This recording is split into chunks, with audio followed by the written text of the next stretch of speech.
Ashes പരമ്പരയിലെ മൂന്നാം ടെസ്റ്റിന്റെ രണ്ടാം ദിനത്തിൽ ബാറ്റിംഗ് തകർച്ചയിൽ നിന്നും ഇംഗ്ലണ്ട് കരകയറുന്നു. രണ്ടാം ദിനം കളി നിർത്തുമ്പോൾ ഇംഗ്ലണ്ടിന്റെ ഒന്നാം ഇന്നിംഗ്സ് 8 വിക്കറ്റ് നഷ്ടത്തിൽ 213 റൺസ് എന്ന നിലയിലാണ്. തുടക്കത്തിൽ ബാറ്റിംഗ് തകർച്ച നേരിട്ട ഇംഗ്ലണ്ട് ഒരു ഘട്ടത്തിൽ 8 വിക്കറ്റ് നഷ്ടത്തിൽ 168 റൺസ് എന്ന നിലയിലായിരുന്നു. പിന്നീട് ഇംഗ്ലണ്ട് പേസർ ജോഫ്ര ആർച്ചറിനെ കൂട്ടുപിടിച്ച് ഇംഗ്ലണ്ട് ക്യാപ്റ്റൻ ബെൻ സ്റ്റോക്ക് നടത്തിയ രക്ഷാപ്രവർത്തനമാണ് ഇംഗ്ലണ്ടിനെ 200 കടക്കാൻ സഹായിച്ചത്. 45 റൺസുമായി ബെൻ സ്റ്റോക്കും 30 റൺസുമായി ജോഫ്ര ആർച്ചറുമാണ് ബാറ്റിംഗിൽ തുടരുന്നത്.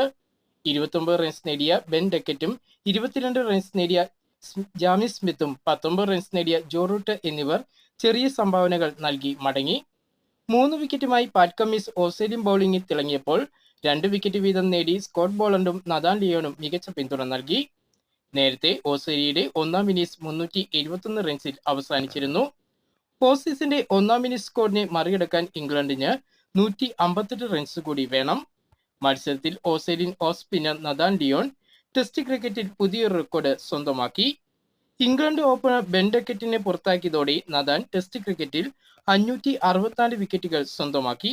ഇതോടെ ഓസീസ് ഇതിഹാസ താരം ഗെയിൽ മാക്ഗ്രാത്തിന്റെ വിക്കറ്റ് നേട്ടത്തെയാണ് നഥാൻ മറികടന്നത്.